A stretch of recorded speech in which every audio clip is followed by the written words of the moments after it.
Are you like me? Have you been frantically Googling new productivity tools?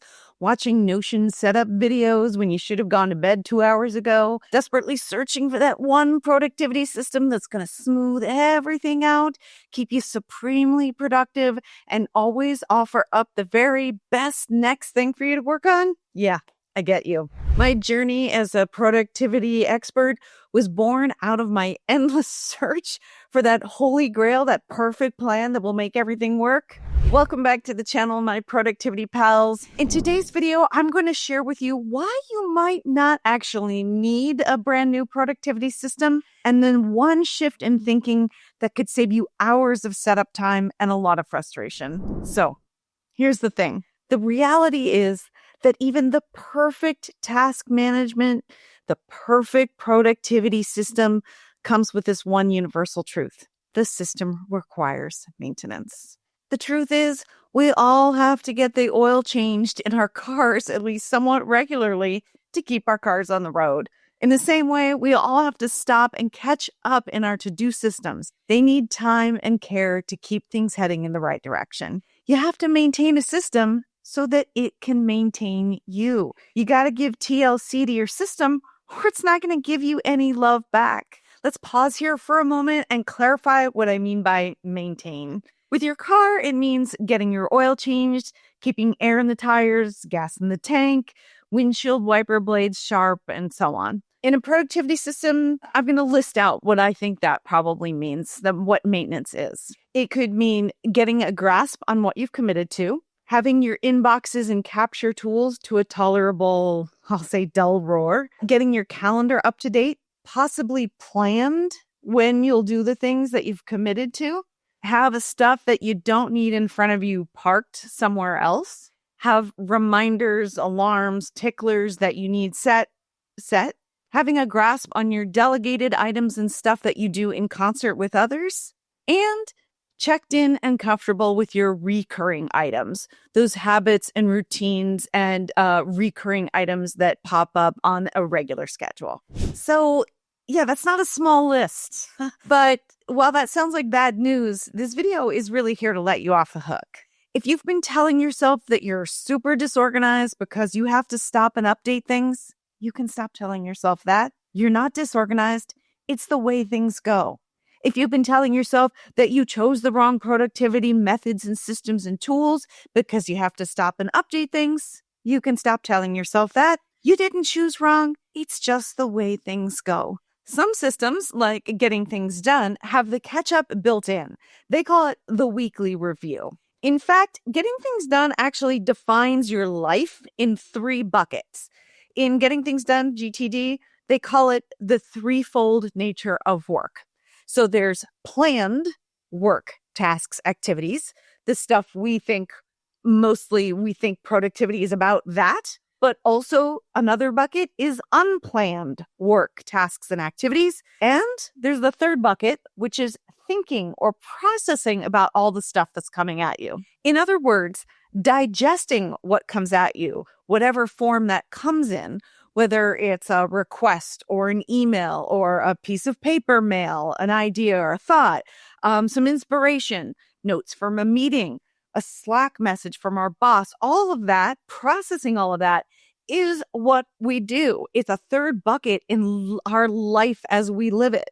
This third bucket is one of the 3 things we do as we go about doing things, and it deserves a place in our understanding of how life actually works. Without that time to process and digest everything that comes our way, we're just left with a pile of crap that landed on us with no way through.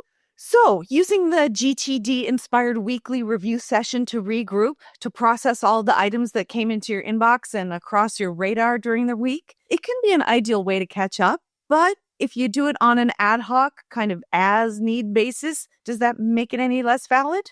No, it just means you did it when you needed to do it, even if it wasn't perfectly clockwork planned.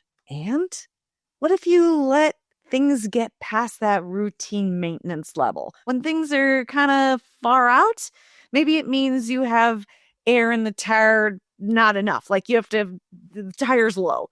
And one of your wiper blades has kind of a piece flapping off, and there's a rattle in the engine that you're a little worried about. Well, you know what? That's okay too. Just the only difference is it comes at a price. A, you just have to take longer to get back into shape because there's more to manage, more left unprocessed. B, you'll feel more out of control the longer you let it go. And you won't have the support of your system for that much longer. You'll be kind of living on scrappiness, and scrappiness can be chaotic. You'll spend extra energy worrying about what you've missed. So it's not ideal. We take time for this third kind of work, the processing of your stuff and getting things under control, so that it will serve us, so we can avoid that chaotic feeling, so we can feel under control, so it doesn't take us longer to get back in control. We do it with the goal of making things clearer. We can just make it easier to do the two other kinds of work, the planned stuff and the unplanned stuff. But there's no judgment. There's no wagging our finger at ourselves if we did let it get it out of control. It's okay. We're just going to pay a little price for it. Now, if things do get past the routine maintenance level pretty far out, it can be useful to ask yourself why you let it go. Not an indictment, not an accusation, just a genuine question to kind of get yourself more acquainted with how your rhythms go, why you do things the way you do them. So you could ask yourself, was it because you were super focused on a deadline or a project? That's cool. That happens all the time. We can make a deliberate choice. Oh, I don't have time to triage my email right now. I'm just in work mode. Cool. Was it because something in your life changed and you had to deal with that change before you could reset to meet your new reality? Hey, yeah, that's cool. Life is changing all the time. Was it because you were in a low energy phase or maybe having some mental health challenges that made keeping up feel hard to do? That often happens to me. That's totally fine. It's just the way things go. Or was it because you told yourself that you didn't need to or that it wasn't important? That's okay too, but I might ask you to ask yourself a little bit more about that, because I think you might be shortchanging yourself. See, we have a normal pulse of life. We inhale, we exhale. Our heart contracts and then it releases. We're born and we die. And in fact, in our life, we have thousands of births and deaths like this. Things get messy and we tidy them up. Our to-do list gets out of control and we regroup. This is the normal way of life. I used to always feel bad when things got out of control, or I would tell myself the opposite. I would be like, oh, okay, you're organized now, but it's going to go to shit. So you're actually it's a false organization and you're no good. Yikes, that's crazy inner talk. So I've done a little self-coaching and I'm basically here to share that with you. Because looking back, I realized that just is the way things go. And it certainly must go this way for others as well. Do you notice your own messy and tidy cycles? Let us know in the comments below and we can compare notes. So I just want to remind you that having to pause and regroup to tidy again, to get organized again, this is not a failure. This is maintenance. This is a third bucket of work. What else in your life remains at a steady plateau all the time? Not much, right? We ebb and flow, ebb and flow. David Allen, productivity expert and author of GTD that I was talking about earlier, Getting Things Done, he even says he, quote unquote, falls off the wagon. He likens the process to riding a bicycle, and he says, you rarely hold the handlebars in a tight grip like this all the time. No, but when you're riding a bike, you're course correcting all the time, actually. So I'll link in the description box below the video where I heard him talk about this. So recently, I've been feeling a lot of pressure to fully regroup. Extremely thorough, everything captured, everything managed, all of my notes in just the right place, all of my to-do lists perfectly polished, all of my projects fully updated. Can you hear the mania? I get that way sometimes. But I remind myself that even if there was a moment when it was all perfectly done, in the very next moment, something else would come along and it would get out of date. Life keeps on lifing, and that's okay. We build the plane while we are flying it. And I kind of realized that this urge to get everything perfect is an ego thing. How can I call myself a productivity expert? How can I have a productivity channel if I can't even keep my stuff up to date? That is silly. I've let go of that. Rather than insisting on perfection, I just ask myself what I need to feel at ease, to feel supported, so that my mind is clear and I can focus on what I want to focus on rather than an all or nothing approach, which is based on some outside measure of being organized. I sense in, I listen to what I need. If I'm feeling itchy and out of sorts, unsure of what my commitments are, what my deadlines are, what I've agreed to, then I pause and I regroup. I get things back under control. On the other hand, if things are a little shabby, but I'm feeling like, yeah, I got this, then I just keep on trucking. All good. That said, if you're feeling like you've lost touch with some of your systems, feeling that itchy where you don't know what's going on, or you just have let things get out of control, it might be time to pause in the working on those other two buckets and get in the third bucket. Invest some time into that area of regrouping and getting reorganized. Or if you know regularly that you get itchy on kind of a similar cycle and you want to get in front of it, consider setting a time aside on a regular basis, probably weekly, because that's really common, but maybe a little time each day or maybe every other week, whatever works for you. How to regroup, how to get yourself back under control. Well, that's a video for another day, actually lots of videos. So for that, please hit that subscribe button and you can hit that notification bell icon to be notified when those videos come up.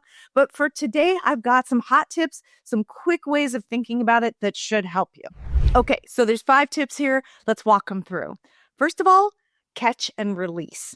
Do a sweep of your brain, your desk, your apps, your notes, messages you've received, anything that might be hiding a task, a thought, or a worry. Maybe even scan your calendar to see if it reminds you of things you need to follow up from, like past meetings or future meetings that you need to prepare for. Just get it all out. Jot it down. That's the catch of catch and release. That thing that's been nagging at me, yeah, get it out there.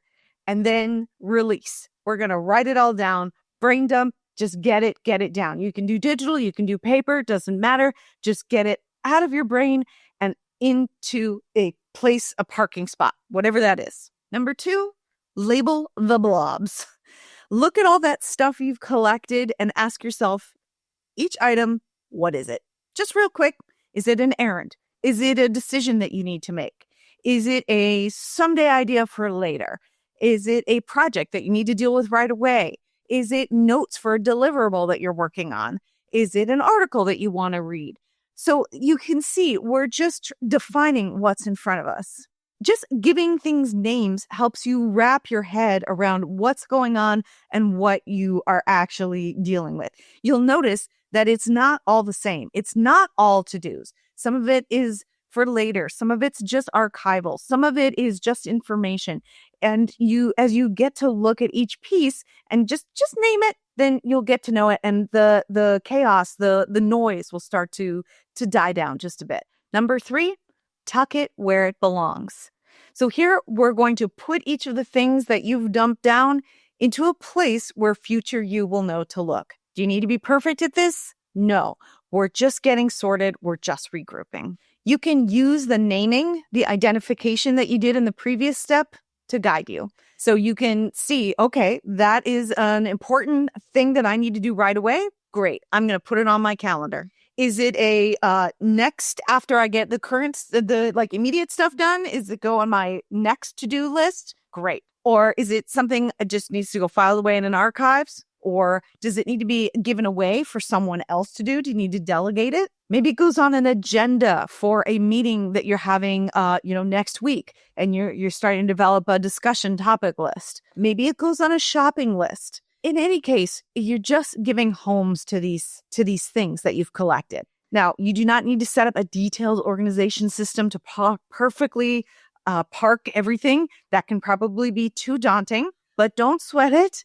Just build as you go. You're just trying to get yourself organized and avoid those problems that we have from being out of organization with our system. The ones I talked about earlier, the feeling out of control, the feeling that you're not being supported by your own system. So just do enough to get yourself back into understanding of what your commitments are and how you're going to manage them. And in this step, you may notice that as you put things in your places, you might come across out-of-date stuff You might, for example, have a list of errands that includes dropping off books at the library, but your housemate actually did that for you because they were going to the library last Tuesday. So now you can update your errands list. So if you see something that's no longer relevant, just cross it off or delete it.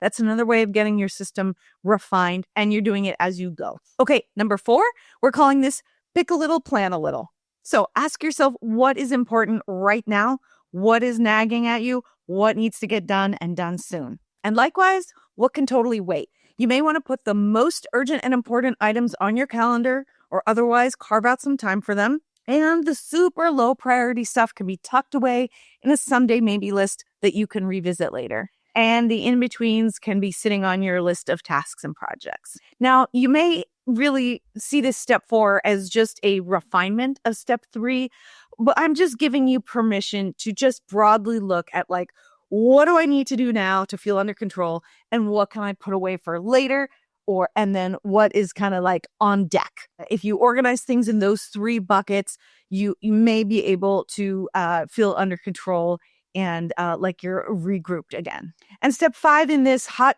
list of quick ways to get regrouped, zoom out for a second. Wrap up your session by taking a breather to think big picture for a moment. When you let your mind rest, what burbles up?